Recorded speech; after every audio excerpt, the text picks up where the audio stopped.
hers with Oreos. Emma. Oh, that's a good idea. Emma's eating hers with Oreos. All right. As Dexter tries to sneak up and steal some ice cream, Miss G, are you ready? I am indeed ready. I am at my stove today because we're going to be making some cheese, and you know, you have to be at the stove to make some cheese because there's cooking involved with this. So who is ready to make some cheese? And if you're not at a stove and you can't make cheese today, that's okay. You guys can follow along afterwards. Oh, go. I'm really excited for this. I actually made cheese earlier this year already. I made it once and it turned out very delicious. So it's going to be pretty fun for today. So who here is making cheese right now and who's making it later? Can you guys kind of let me know? I want to get a feel of like who is making it now and who's making it later. Later? Okay, so let's see. Wow, so okay, so like half of you are making it now and half of you are making it later. Okay, so since some of you are making it now, we're gonna start it because the trick to this is we're gonna have to measure out some different things. But I did want to teach you guys a little bit about cheese first. Now, has anybody here ever made cheese before? And this is the list of all the ingredients that we are using. Has anybody ever made cheese before? And I will share with you guys the PowerPoint that I'm using so that you guys can check this out again later.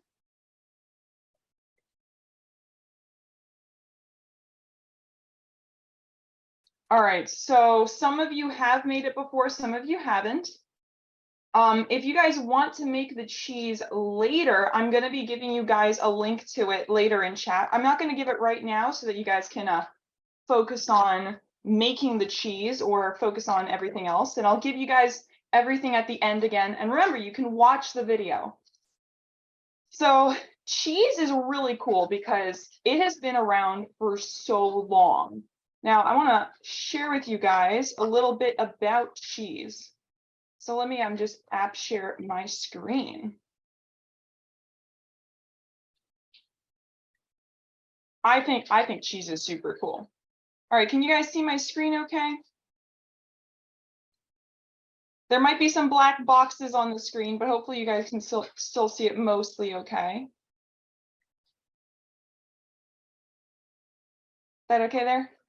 I have this box to the side as you guys video so I can still see what you guys are saying. There's kind of a pop-up on the screen, Ms. G. Is that what you want people to see, the pop-up window? What are you seeing? Looks like it might be your calendar. Oh no, that is not what you're supposed to see. My goodness. Now there we go. Yes, we see making cheese with Ms. G. Yep. Yep, you could see how busy I am on my calendar, guys. I hope that was really fun. All right, well, we are talking about making cheese today. And so what is involved in making cheese? All right, now guys, here's a little nursery rhyme. Has anybody ever heard this nursery rhyme before? Little Miss Muffet sat on a tuffet eating her curds and whey. Along came a spider who sat down beside her and frightened Miss Muffet away. So guys, it says she's eating curds and whey. Does anybody know what curds and whey are? What in the world is that?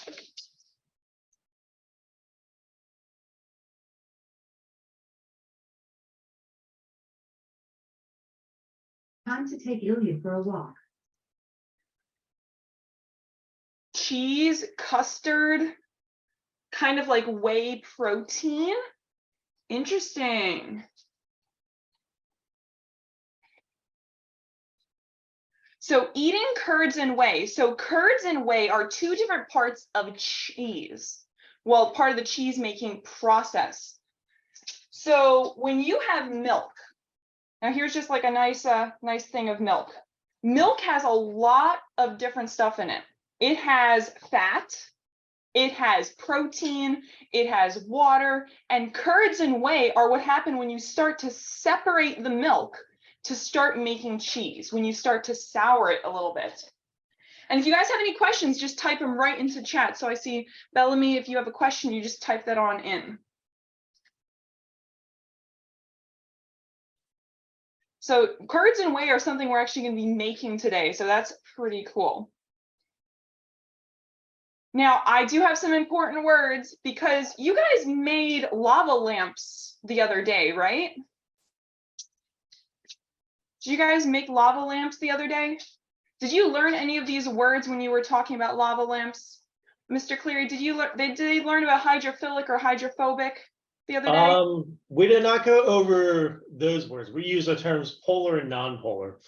Oh, all right. Well, do you want to explain hydrophilic and hydrophobic as our science teacher? Sure. You may have heard of something that has the word phobia before. I'm trying to think of some examples, like arachnophobia is the fear of spiders.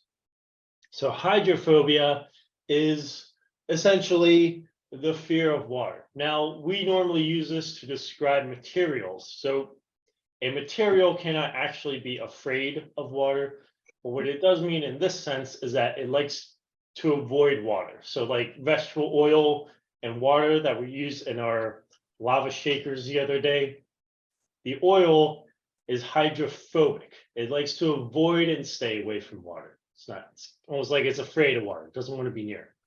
Whereas hydrophilic is the opposite. Philic means you love something. So hydrophilic means water loving material. It mixes very well with water, like our polar molecules, and hydrophobic would be our non-polar molecules. Awesome. Perfect. That's exactly what hydrophilic and hydrophobic are in our sense when we're talking about milk. So milk has water in it, but it has more than just water, but it doesn't like separate like your lava shakers did, like your lava lamp shakers. It stays as milk.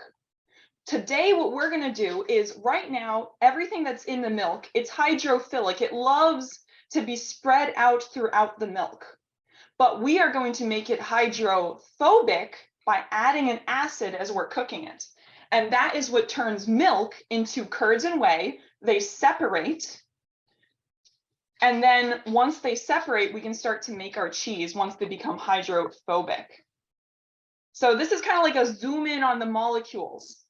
First off, you see how everything is like spread out here? Everything is evenly spread out. And when you zoom in on the molecules, they're covered with these like little hairs that are loving the water. They love to be spread out throughout the liquid whey and water. Then when we add something to the cheese, like if we add an acid, or there's this thing called rennet. So let me type that in. Rennet. This is something people use to make cheese. It sends in this little like Pac-Man thing that cuts this off, changes the polarity, and now suddenly it becomes hydrophobic and it starts to separate. So you can see everything separating a little bit more in this next picture. So that's what we're going to be doing today. What is it? What's it? My dog is very excited about cheese. Well, before we get going on anything else, guys, I did want to play this awesome video about the history of cheese, and then we will actually make some. You guys want to learn about the history of cheese? Guys, can anybody guess when cheese was invented? How long ago do you think cheese was invented? 1,000 years?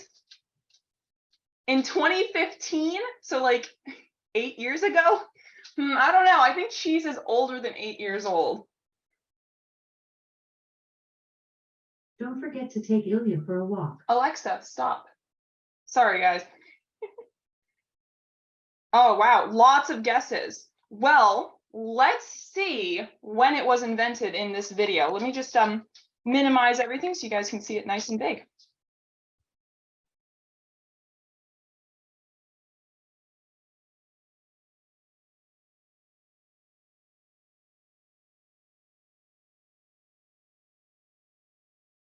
Hey, if there's supposed to be sound, we don't have any sound. Yep. So when you go to hit share, you need to make sure. Let me do that again. That sound, yeah. I forget that every time. Here we go. Now you guys let me know if you can hear it. Yes, we can. Before empires and royalty, before pottery and writing, before metal tools and weapons, there was cheese. As early as 8000 BCE, the earliest Neolithic farmers living in the Fertile Crescent began a legacy of cheese-making, almost as old as civilization itself. The rise of agriculture led to domesticated sheep and goats, which ancient farmers harvested for milk. But when left in warm conditions for several hours, that fresh milk began to sour. Its lactic acids caused proteins to coagulate, binding into soft clumps. Upon discovering this strange transformation, the farmers drained the remaining liquid, later named whey, and found the yellowish globs could be eaten fresh as a soft, spreadable meal. These clumps, or curds, became the building blocks of cheese, which would eventually be aged, pressed, ripened, and whizzed into a diverse cornucopia of dairy delights. The discovery of cheese gave Neolithic people an enormous survival advantage. Milk was rich with essential proteins, fats, and minerals, but it also contained high quantities of lactose, a sugar which is difficult to process for many ancient and modern stomachs. Cheese, however, could provide all of milk's advantages with much less lactose. And since it could be preserved and stockpiled, these essential nutrients could be eaten throughout scarce famines and long winters. Some 7th millennium BCE pottery fragments found in Turkey still contain telltale residues of the cheese and butter they held. By the end of the Bronze Age, cheese was a standard commodity in maritime trade throughout the Eastern Mediterranean. In the densely populated city-states of Mesopotamia, cheese became a staple of culinary and religious life. Some of the earliest known writing includes administrative records of cheese quotas, listing a variety of cheeses for different rituals and populations across Mesopotamia. Records from nearby civilizations in Turkey also reference rennet. This animal byproduct, produced in the stomachs of certain mammals, can accelerate and control coagulation. Eventually, this sophisticated cheese-making tool spread around the globe, giving way to a wide variety of new, harder cheeses. And though some conservative food cultures rejected the dairy delicacy, many more embraced cheese and quickly added their own local flavors.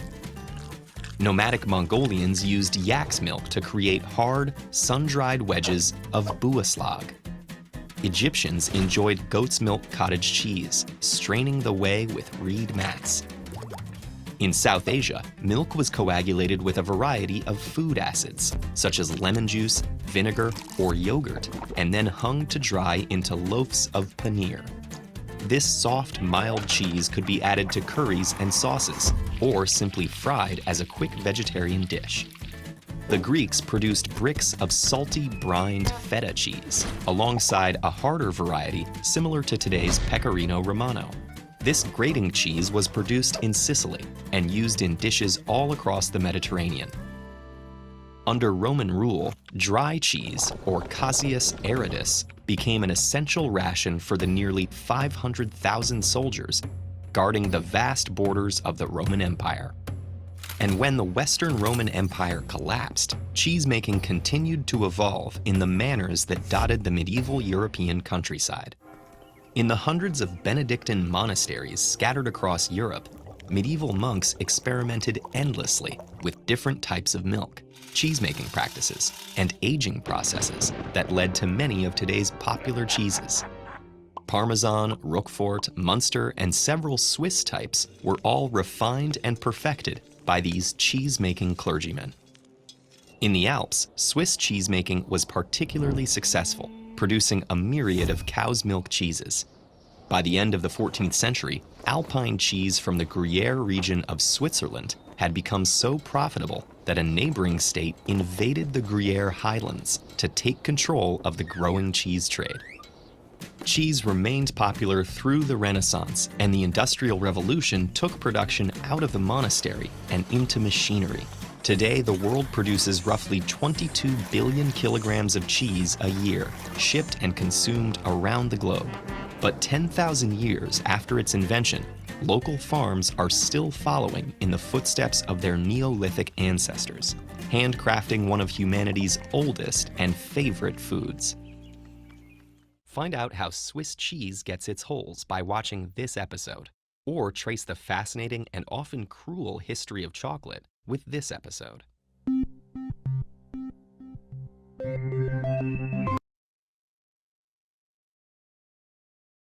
All right, guys, so pretty interesting learning about cheese there, right? It has been around, it's at 8,000 BCE, which means it's actually 10,000 years ago. So 10,000 years ago when they say cheese could have been invented. I need to keep the gray box up so that I can see what you guys are saying. I need to be able to have what you say there. But there's nothing behind the box, guys. There's nothing important behind the box right now. So guys, these are the ingredients that you need. I'm going to copy and paste this into chat, and now we are going to make cheese. All right, so let me stop sharing my screen and show you as I actually make it. Now, making cheese is not actually that hard. So can you guys all see my video okay? Because I'm going to start making some cheese, and I want to make sure you guys can see me all right.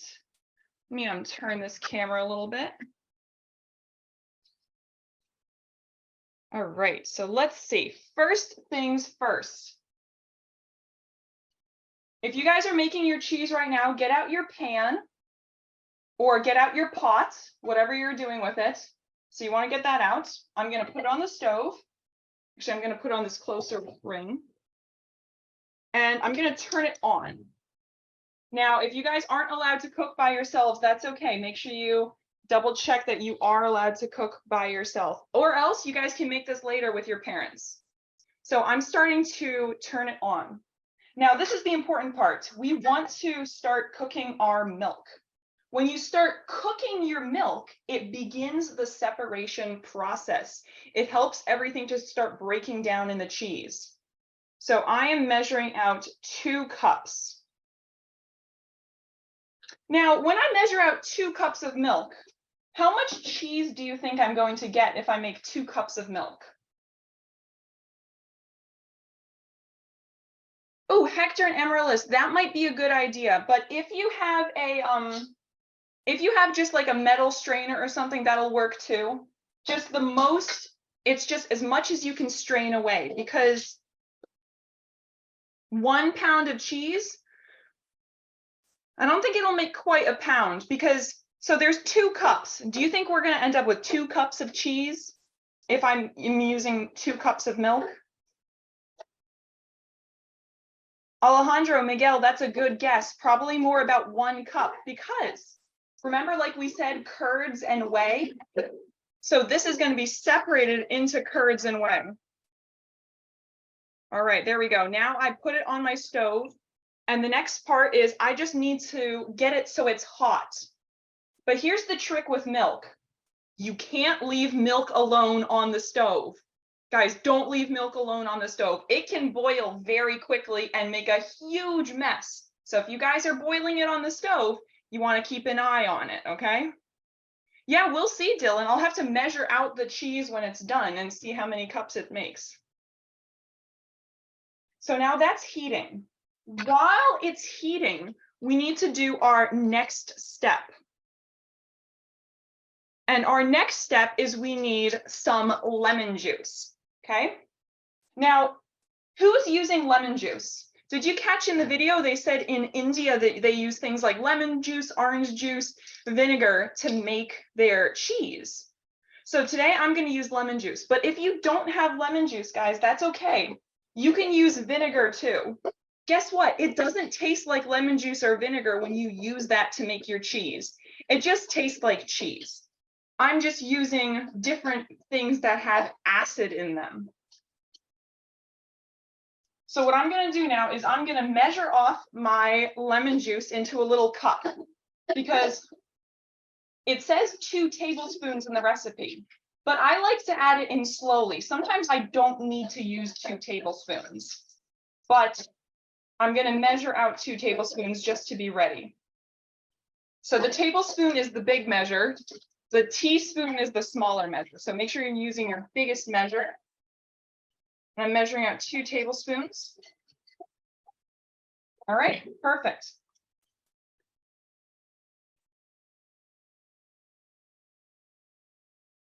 All right, there we are. I have it measured out to the side. So I'm just waiting for it to cook and I have this here. Now guys, once this is ready, I'm gonna show you on camera what it looks like when it separates, because that's literally the coolest part about making cheese. So I'm just gonna take my spoon and I'm gonna mix it a little bit because I don't want it to get overly heated. Or I don't want it to get unevenly heated or to burn. Did you know that milk can burn on the stove? Isn't that funny? Milk is a liquid, but it can burn. Now, why does milk burn? Because it's made out of, it has fats and proteins, and that's the part that burns. Not the water in it, but the liquid, but the hard parts that are in it. And we're going to be separating out those solids in just a little bit. Okay, now guys, let me try taking this. Okay. Can you guys see that okay? Let's get a little better camera view. So can you guys see the bubbles in my milk here? Look how bubbly it is on the side. Can you guys see that? Hopefully my camera's not getting too steamed up. We can see it pretty good, Ms. G. Nice. Well, this is getting pretty bubbly and I don't want it to boil. So this is what it should look like.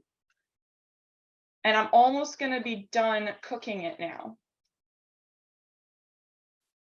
So now let me see, just going to let it bubble just a little bit more, but it's going to soon boil. So I think now is the time I need to quick turn it off before it over boils. You might need to just quick mix it a little bit more just so that the heat gets distributed.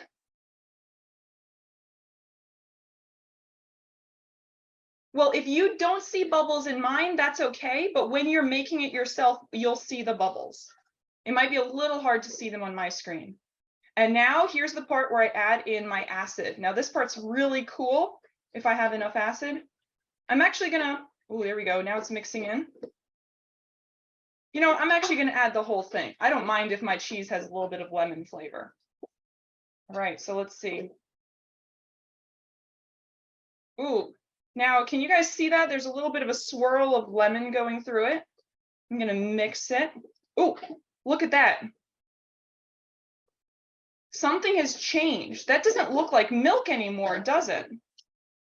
Do you see that? What's happened to my milk?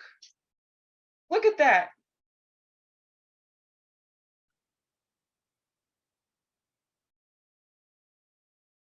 Look at that. And if I keep mixing it,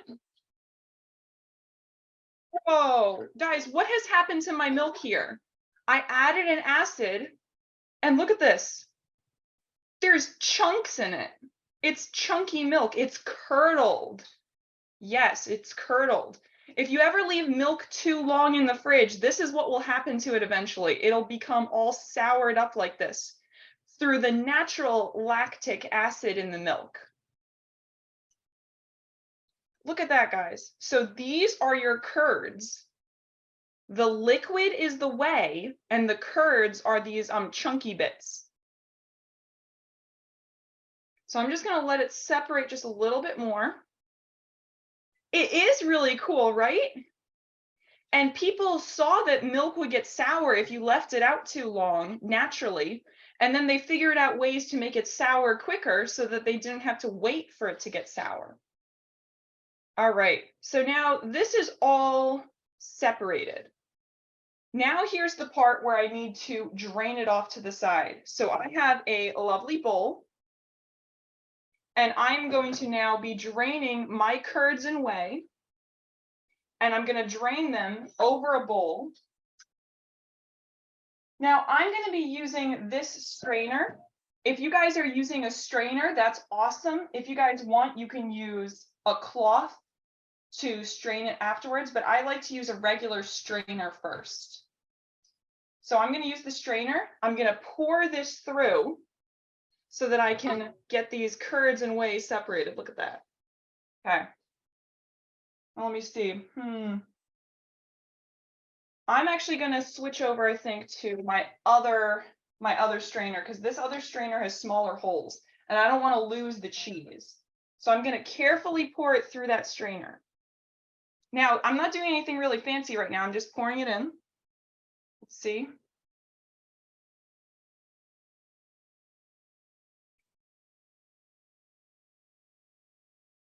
Whoa, look at that. So that's all the whey and that's all the whey in there. And these are the curds. Look at that.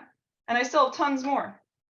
So I'm going to pour it in. I'm going to let it drain through a bit more. Look at that. Look at all that liquid that is left behind. So now I'm just going to keep going. I got to let it drain through. So you might need to move it around a little. Let it kind of strain off.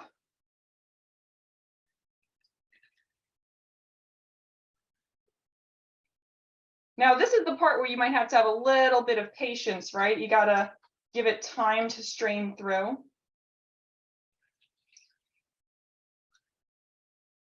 And you can strain it multiple times. So I might just set it aside into my other container. I'm going to take this. I'm going to take this and I'm going to set it aside into here. And now I'm going to strain some more through it.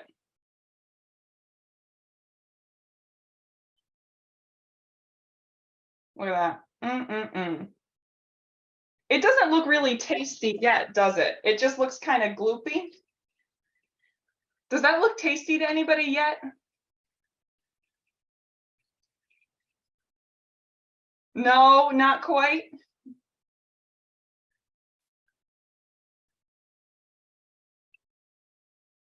I'm going to use my my spoon to mix it a little.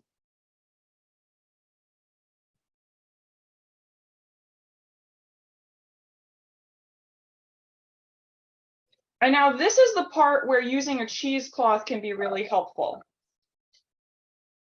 So there we go. I have some more curds here that I separated. I'm going to put you guys over here for just a sec. It's kind of hard to make cheese when I only have one hand. So let me just separate this out.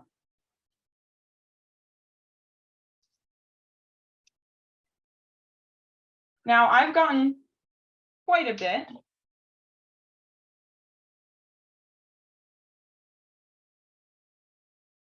Now let's see how much curds and whey I have here. Now look at this. We started with 2 cups of milk and that's all I have left. And I haven't even finished straining it. There's a lot of milk that's used to make cheese. Now don't throw away your curds. Now don't throw away your whey when you're working on this. You can actually use whey. Whey is very good for if you have any plants, if you have a garden. Whey is actually really good for your plants. So it's a good thing to use it for. So now what I'm going to do is I'm going to take my cheesecloth. This is just like a really nice thin cloth. And I'm going to pour my cheese through it one more time so it kind of catches that all. I'm putting it into my container, pouring it in.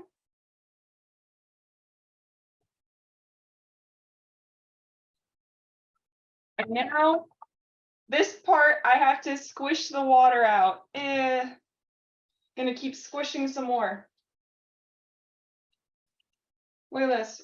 It's still squishing out more liquid.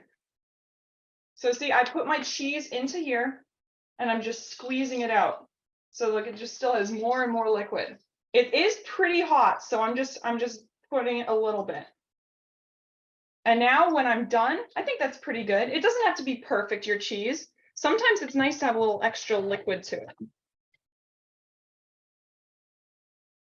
So now I've got my cheese in here. And let me just take it out. And I will put it into this container and then you guys can see what it looks like. Now, we don't really want hot cheese. Look at that. I don't really want hot cheese, so I'm going to put this in the fridge so that it can get harder. Now, this is just like a plain cheese. So it's kind of similar to maybe mozzarella because it's just completely plain. So it doesn't have much flavor to it. So you can add some other things to it. A lot of countries, like we learned in the video, they have tons of different ways that they learned how to make cheese. So you guys can experiment to add different spices to your cheese. But look at that. I now have this lovely cheese right here. It looks kind of like, what kind of cheese does it look like? Does it look like any cheese you guys know? It looks kind of, yeah, it does kind of look like cottage cheese, or you might think it looks kind of like ricotta. It does look a little bit like feta. But yeah, I would say it looks a lot like a cottage cheese or a ricotta.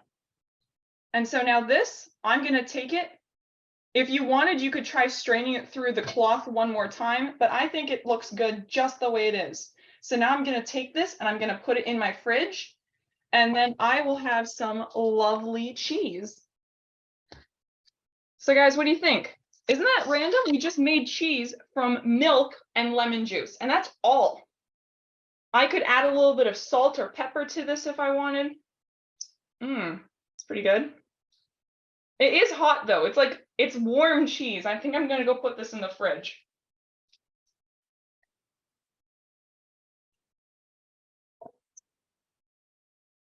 All right, there we go. It's in the fridge.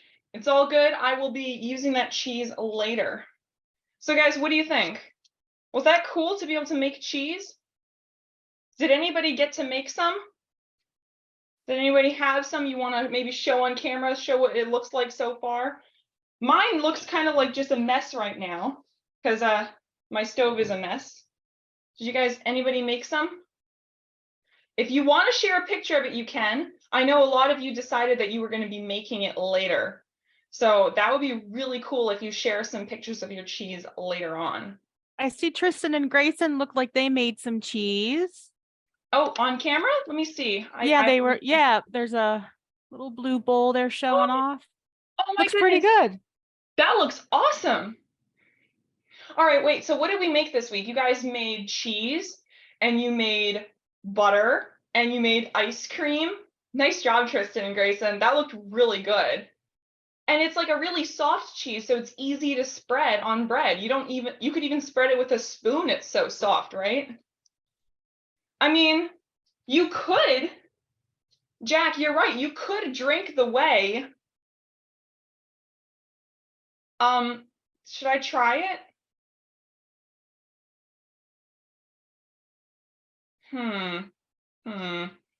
Let me try the whey. Ugh.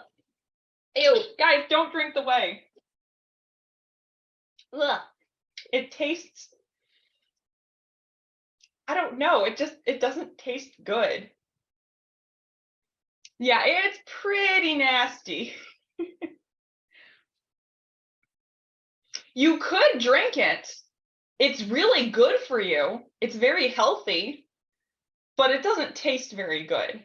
It's like, you know, milk has all the good fats and proteins in it, and we just took most of them out to make the cheese. So we took all the good stuff and made cheese, and we left behind the boring stuff that doesn't taste so good. Yeah, it's very sour. You guys have any other questions about making cheese? Or you want to share anything else about your ideas, guys?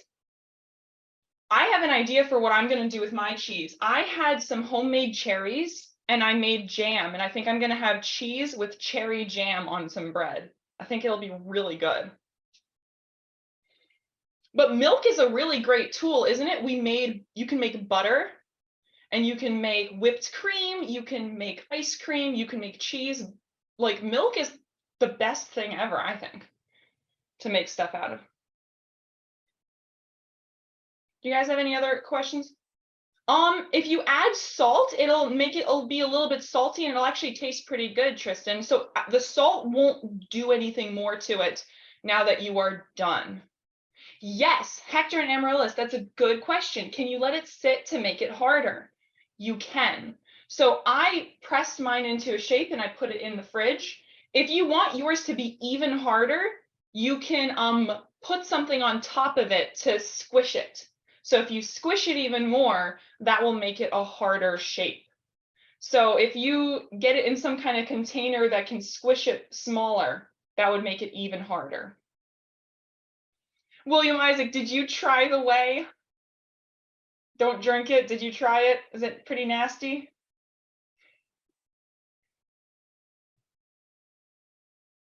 All right, guys, any other questions?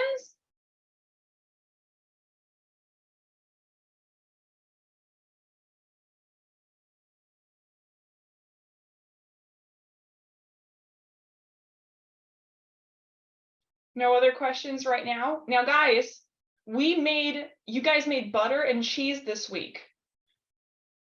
How do I like the cheese? I really like the cheese, Matthew. It is pretty good. And actually, when I made cheese earlier this week, last week, I added something to it called caraway seeds.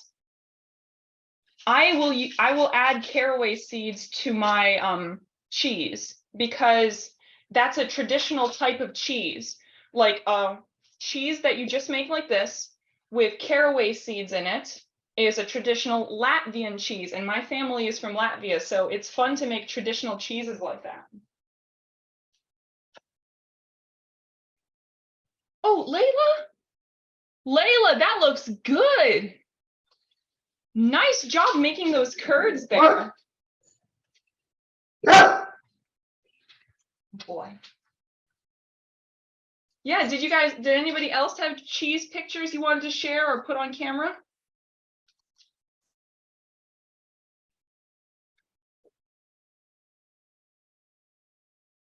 Did he bark too loud? Yes, he's a big puppy. Come here, puppy. You're good. He's been very excited in the kitchen. He loves when I'm cooking things.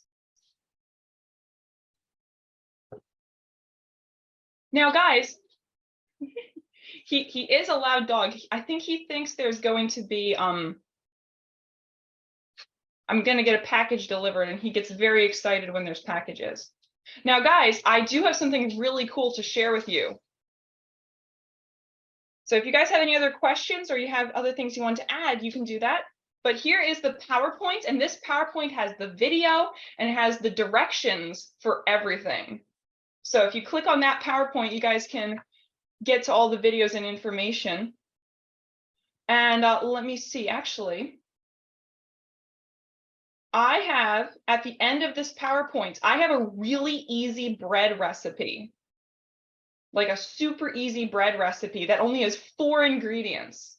So if you guys want to make some really cool bread to go with your butter and your cheese, there's a 4-ingredient bread recipe.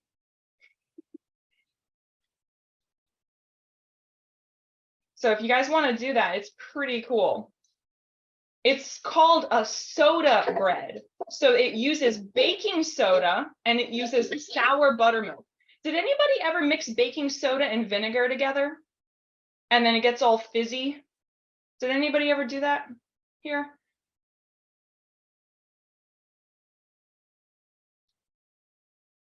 All right, you guys have done it. Anybody else ever mix baking soda and vinegar? Oh, a lot of people, okay.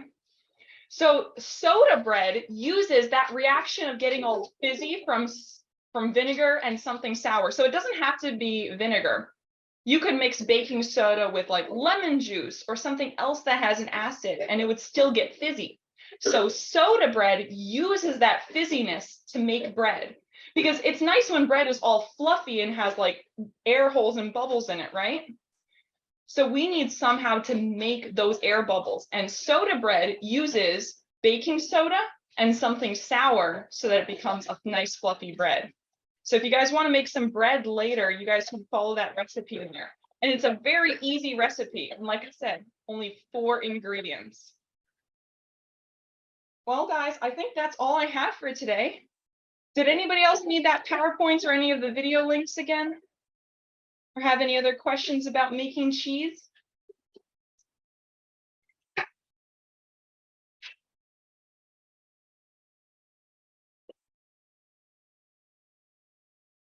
Ms. G, do you know what kind of things people add to cheese to make the different flavors? Oh, okay, that's a good question. So one thing that people do differently to make different kinds of cheese is they add something called rennet.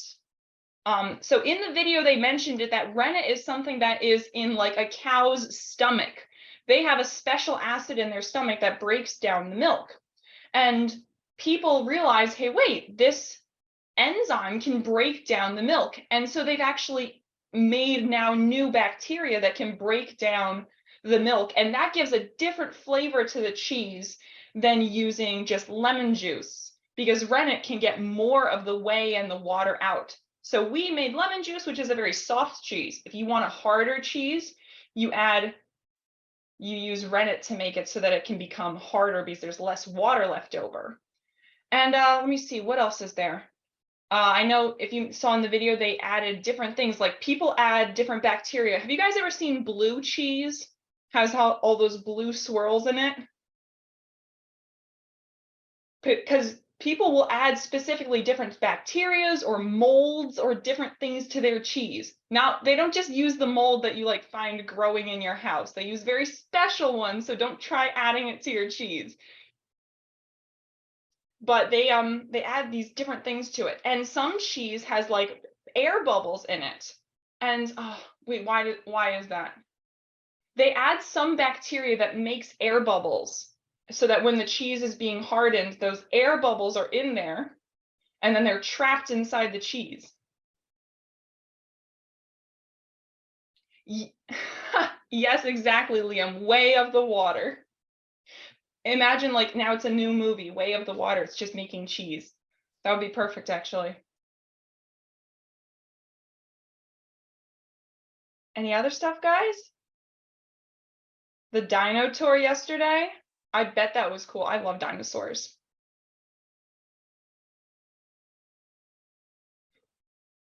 All right, everyone. First and foremost, if you made cheese this one more time, you could show in camera if you want to show off what kind of cheese you made. Everyone, obviously, the dog's very excited about cheese. Is that Miss G's dog? Very excited about cheese.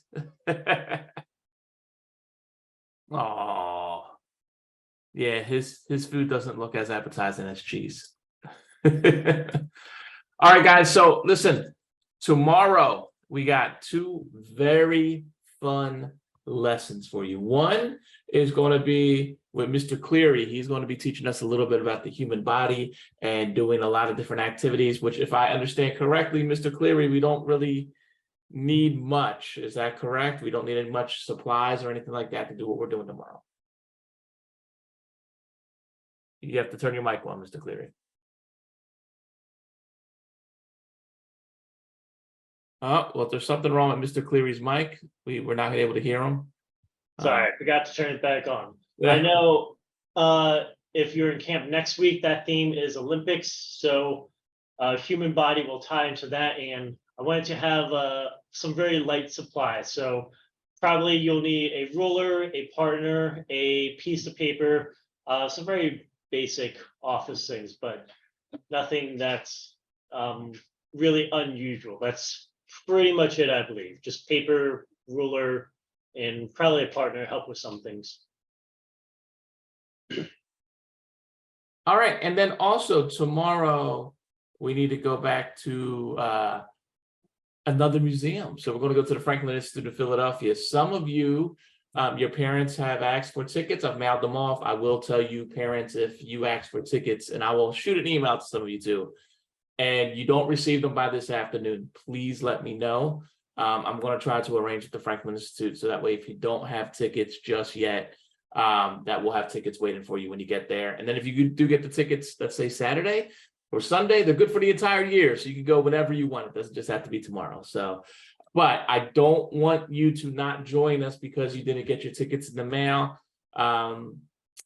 our math people work very, very hard, and sometimes they get a little backed up. It happens. So I just want to make sure that you can come. And Dylan brings up a very good point for him. Philadelphia is like 5 hours away. You don't have to come to take part. We're going to still broadcast it like we did with the Carnegie Museum. So you will still at 11 a.m. be able to watch all of it, even if you can't get to Philadelphia.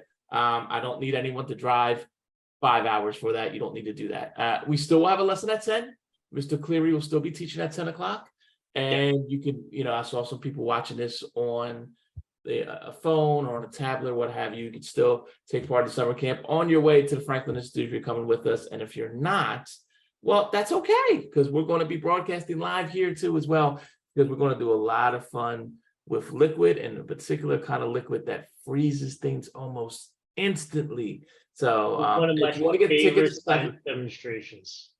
say that again, Mr. Cleary. I said that I know what they're doing, and this is one of my favorite science demonstrations. So what you need to do is just make sure that your parents email me if you're interested, and it should be a lot of fun. And just a quick reminder, for I know some parents are still there, July 3rd and July 4th we will not have summer camp. It's just because of the holiday, but we will be rejoining July 5th, and then it should be every day Monday through Friday up until the end of July. I'll shoot an email with all that too, all that info. But for some parents that are on camera right now or in the background, I just want to make sure you knew that too. Franklin Institute, we're going to be starting at 11. I would say I personally am going to be at the Franklin Institute by 10:15. So if you guys get there a little earlier, let's say 10:30, 10:45, no big deal. But everyone, if you do have, and Liam, I think, knows what we're going to do tomorrow. So if you do have questions, you can stick around. If not, have a great day. It was awesome. I'm glad you guys all week got a chance to make butter and cheese, and we made ice cream, and you got your own oven where you don't even have to turn on the oven. So that's going to be awesome. So everybody, go ahead. Yes, Dylan, you are dismissed if you want to leave. Good, sir. Everybody else, have a great day. And like I said, we'll stick around if you have a few questions. Okay. Bye, everybody. Farewell, everybody. Oh, and Miss G dropped in a bread recipe too. So we're gonna have butter and cheese and bread, and then you have an oven to make your grilled cheese. All just made in summer camp.